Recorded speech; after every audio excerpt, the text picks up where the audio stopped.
The countdown to UK elections begins. As British politicians hit the campaign trail, we ask if Theresa May's political gamble will pay off. Also on today's program, deadly demonstrations rock Venezuela. Mass protests demand President Maduro go. We speak with an opposition leader who says there are bigger rallies to come.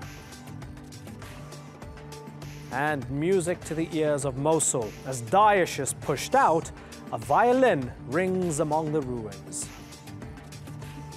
I'm Imran Garda, and this is the Newsmakers.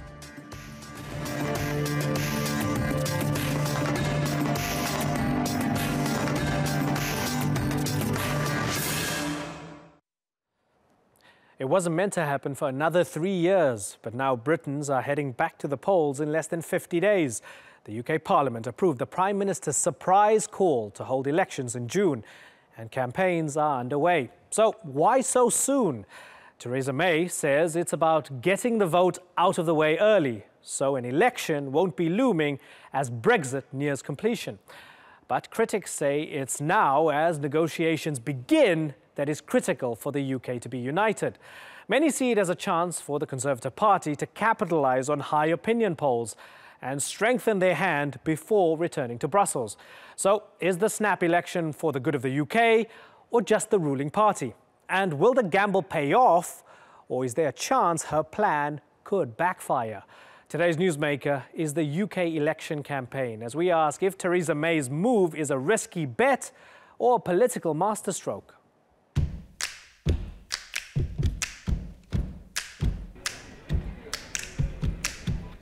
It came as a complete surprise to the nation and its politicians as British Prime Minister Theresa May announced her snap decision. I have just chaired a meeting of the Cabinet where we agreed that the government should call a general election to be held on the 8th of June. It was something May had repeatedly said she wouldn't do, saying the UK needed a period of calm and stability to be strong in Brexit negotiations. But now it seems those same reasons are what changed her mind. Every vote for the Conservatives will make it harder for those who want to stop me from getting the job done. Every vote for the Conservatives will make me stronger when I negotiate for Britain with the European Union. For some, this snap election isn't being seen as a step for the good of the country, but for opportunistic party advantage.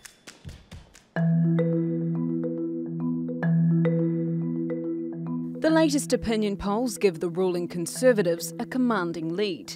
An average of 5 published in April puts the Tories on a little under 43%, and the main opposition party, Labour, on a little over 25%. In some polls, the Tories' lead has been more than 20 percentage points, and show Labour on track to see its number of MPs reduced by almost a third. Clearly she sees the opportunity, given the total disarray in the ranks of the Labour Party, to crush all opposition to her, to get rid of people that disagree with her, and to give herself a free hand to take the country in the increasingly right-wing direction that she wants to take it in. But Labour leader Jeremy Corbyn welcomed the election, promising to prove the establishment wrong and not play by its rules. It is these rules that have allowed a cosy cartel to rig the system in favour of a few powerful and wealthy individuals. Parliament overwhelmingly approved the election, and campaigning has already begun, with the Conservatives feeling confident of a big win. But as recent elections and referendums have shown, the polls can be deceiving. So will Theresa May's play of striking while the opposition appears weak pay off? Yvette McCullough, The Newsmakers. Well, to discuss this, I'm joined now from London by Crispin Blunt. He's a Conservative Member of Parliament and the Chair of the Foreign Affairs Committee. And also in London, Labour Party activist Lee Jasper. He was an advisor to the former London Mayor, Ken Livingstone. Gentlemen, thank you very much for joining us. Crispin, snap election, is this the opportunity to kick Labour while it's down? Well, the strange thing is, I think this is part of Labour's recovery, this process. They were going to have to go through an election under Jeremy Corbyn. It certainly looked to me either now or in 2020. And this gets their Jeremy Corbyn election out of the way. I think if you look at this strategically, and the recovery process of the Labour Party to be an electable force again with a chance of becoming the government of the United Kingdom will begin the day after the general election. That's my assessment. So by calling this election, it wasn't in the Conservatives' long-term interest to get this election done. It would have been better to leave Labour swinging in the wind for another 3 years and taking more of the pain of their own internal battle. But it's in the national interest that we have a Prime Minister who's got the strength to be able to do whatever deal she deems in the national interest around Brexit, right, which is the most important issue facing the country over the next couple of years. Okay, Lee, so there was a bit of shade thrown there. This is part of your recovery. You have to hit rock bottom by losing in order to recover. Is this bad for you guys? Well, I think that all political parties' fortunes wax and wanes. That's part of the great narrative of British politics. So there's no surprise there. But I do think that people are woefully underestimating the Labour Party's performance in this election. I think that what we've seen today is already great popular support for the kind of policy positions being set out by John McDonnell and Jeremy Corbyn. And we already see a drop from 21 points to 18 points in the popularity of the Prime Minister. So I think that in a world as turbulent as this is, it would be a very foolish pollster or political analyst that would lay any bets. I think events can make a huge difference. I still think that people are underestimating the extent to which an effective ground war and strategy can cut through and reach home in terms of some of the hard-pressed lives that people on middle and low incomes in this country are actually enduring and suffering. I think that is underestimated, and I think 7 years of austerity will see the Labour Party do much more effective a job than is being predicted. Okay, and those are some of the issues that are going to be debated in the build-up to the election. But Crispin, the Prime Minister, does not want to do televised debates. Tell me why. Well, that's obviously a decision for her. And there are arguments for and against it. If your Prime Ministers usually don't want to, and if they feel they're in a weak position, sometimes they will concede that, as Gordon Brown did in the 2010 election. And frankly, but she's in such a strong position and she's such a strong candidate vis-a-vis the others, it frankly wouldn't matter if she did. But she's got to make her call about whether or not that's an appropriate way of campaigning.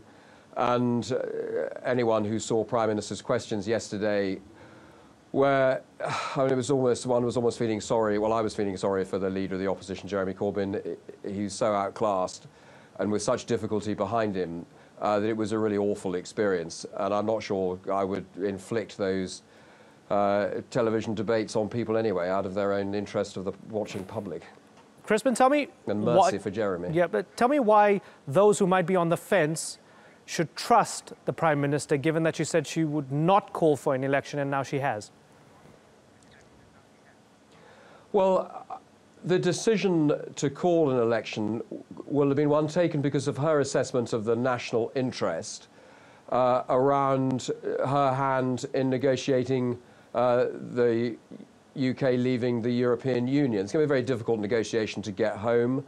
And I think she was convinced by the arguments that she don't want to have this concluded in 2019 with the prospect of a UK general election breathing down her neck and the positioning she's going to have to take for that, and also the authority she would or not have in the current House of Commons and House of Lords without a refreshed mandate to do whatever deal is necessary in the British interest with our 27 European Union partners.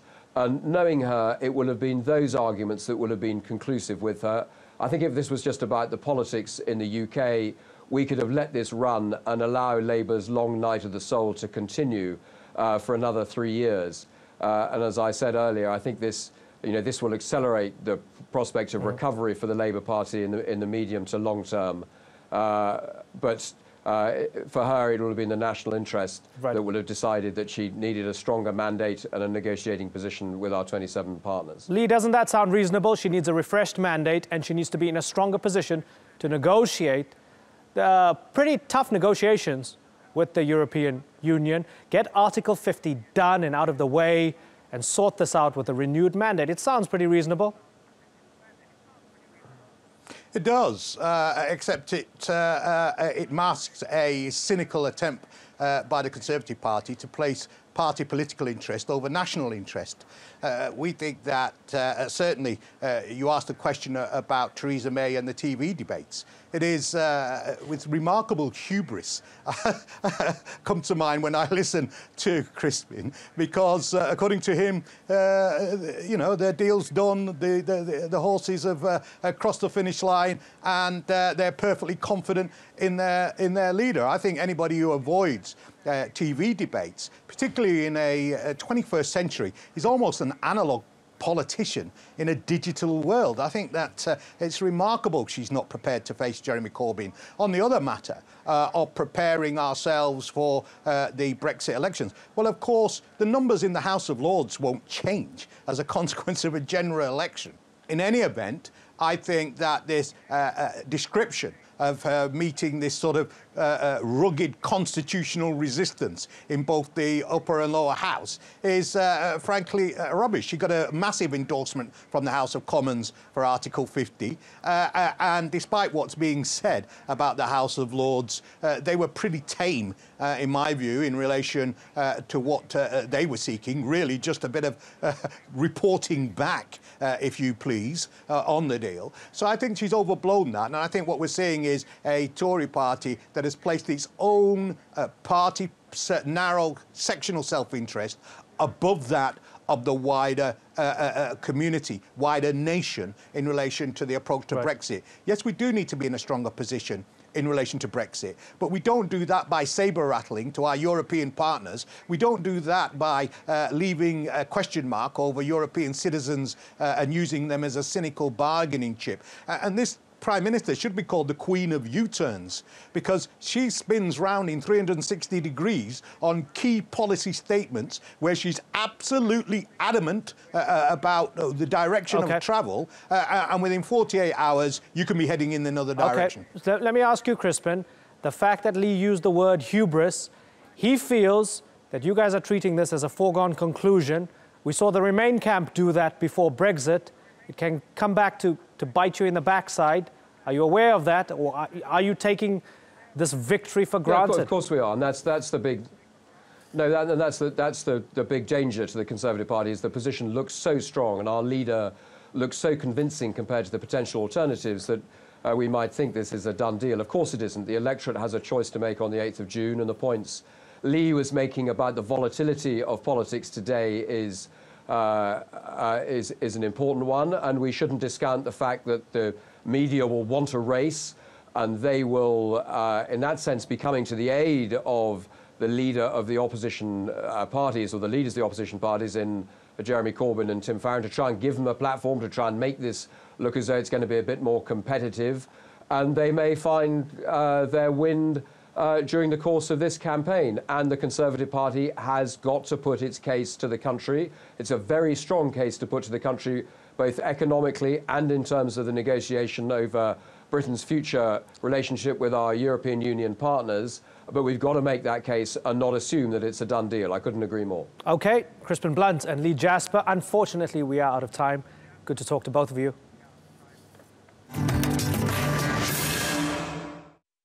On the other side of the Atlantic, Venezuela's government appears unmoved by calls to shift its election forward. Tens of thousands have taken to the streets to demand an early vote in the hopes of ousting Nicolas Maduro. Several people have been killed during what have been the country's biggest demonstrations in years. Could the mother of all marchers spell the end for the president? Sandra Gatman reports.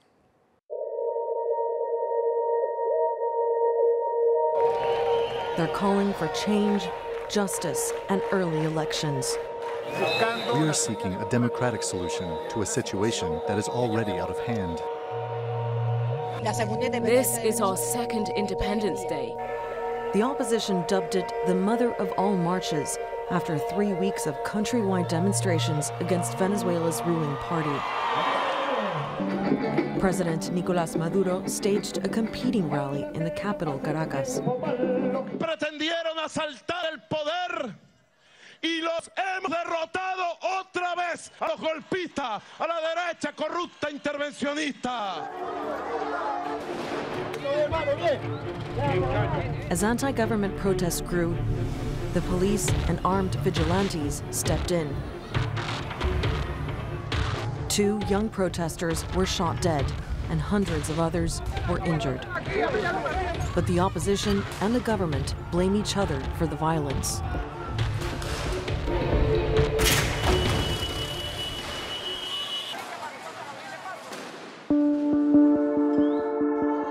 Protests began in March when Venezuela's High Court stripped the opposition-controlled parliament of its powers.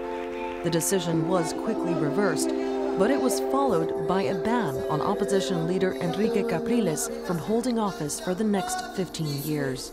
En las últimas horas han dejado correr esa intención, Diego, de pretender llevarme a la cárcel.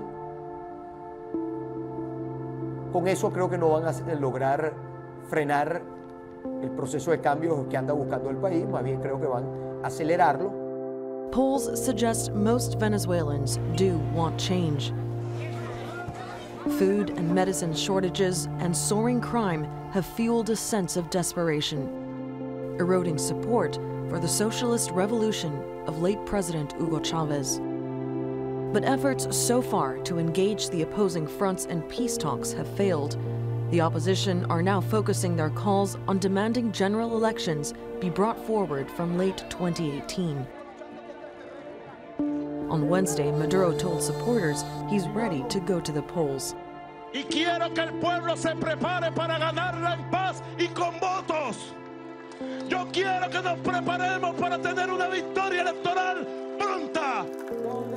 With more protests planned, there's fear of more violence, as the military and thousands of civilian militia pledged to defend the government at all costs.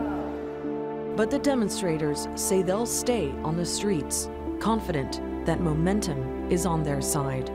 Sandra Gatman, The Newsmakers. Well, joining me now from Caracas is Maria Corina Machado. She's the leader of the opposition party, Vente Venezuela. Ma'am, thank you very much for joining us. Massive protests that we're witnessing in Venezuela. We're seeing the pictures of the streets filled with people who are calling for President Maduro to go, people angry at the government. I was looking at Telesur. They're saying, and they're showing pictures, that pro-government protests are just as big as yours. Is that true?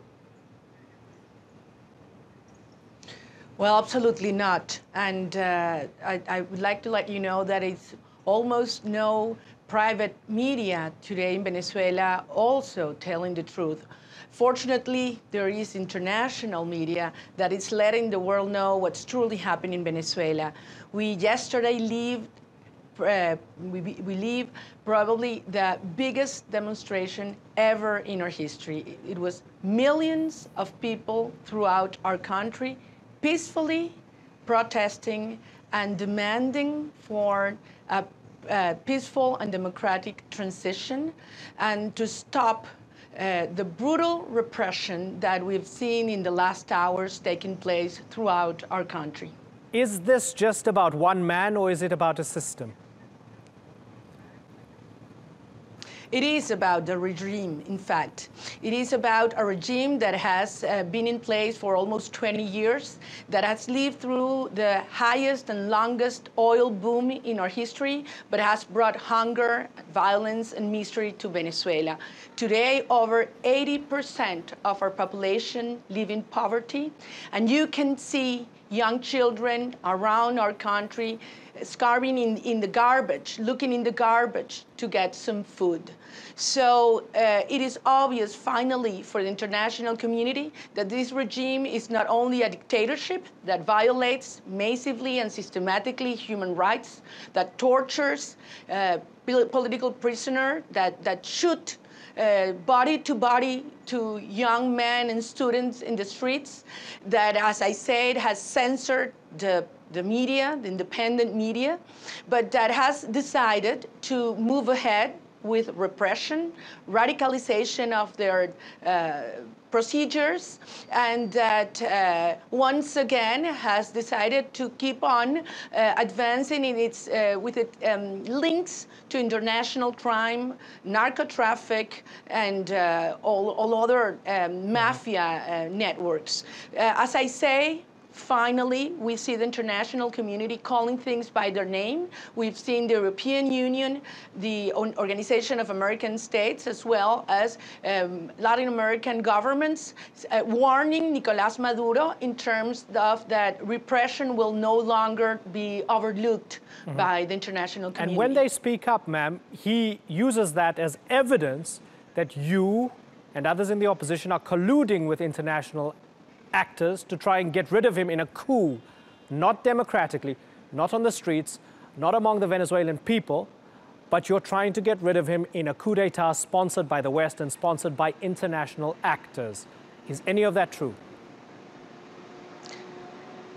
Absolutely not, and, but it is not only original. That's what they have said for all these years, and certainly a coup d'etat has taken place in Venezuela, and it was done by the Maduro regime when, by using the Supreme Court, which is loyal to the regime, to the dictatorship, they decided to take away all power of the National Assembly that was elected in 2015, which is the only power that has independence, or political power that has in the institution that has independence and autonomy and legitimacy in our country. They decided through rulings of the Supreme Court to ignore, to take away all attributions of the National Assembly, and starting from that moment on, that took place 3 weeks ago, finally, the world has understand what we've said. This is a coup d'etat from within the regime, and it's time to move ahead and stand on the side of the Venezuelan people, which peacefully in the streets, as we did yesterday and as we will be again today, are only demanding for a transition to democracy, to stop the humanitarian crisis, and to bring back peace and reconciliation of our whole nation. Is there any way you can do it the other way around? You mentioned the economy is a mess. People are starving. I mean, people are literally tearing each other apart for food in many parts of Venezuela. Is there any chance you can work with the government as a top priority to try and stem the humanitarian crisis, and then leave a political transition to after that? It is important to understand that this crisis was intentionally produced by Maduro and his regime. Venezuela has turned into a mafia state. This regime has denied the international support, the humanitarian support that has been offered even by the church. They have denied the fact that there is a humanitarian crisis underway in Venezuela. And on the contrary, they had decided to move ahead in repression and blocking, isolating our country from the international community. Venezuela is facing today a critical, a decisive moment in which a totalitarian regime pretends to impose with the force, with the power of the arms, silence in our country. And on the other hand, you have a nation united, millions of people peacefully, but they have already decided to advance in order to move ahead and conquer freedom and democracy for people. And it's a decision that has already been made, and we will not stop until we are able to bring back, as I say, democracy and freedom and prosperity to our people. Maria Corina Machado, it's been a pleasure talking to you. Thank you very much for joining us. When Daesh took over large swathes of territory in Iraq and Syria, they also took away the liberties of hundreds of thousands of people. Among them was a 28-year-old Iraqi musician whose passion under Daesh was punishable by death. He risked his life to resist. Take a look.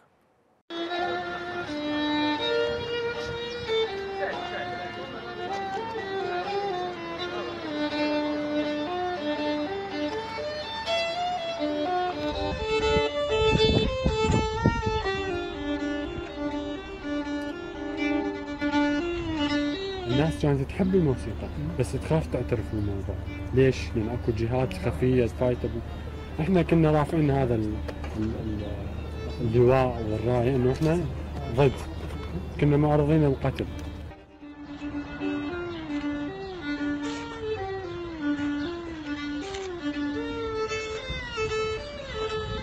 يعني رغم هذا الدمار بعدنا نحلم، بعدنا نفرح، بعدنا نسمع موسيقى.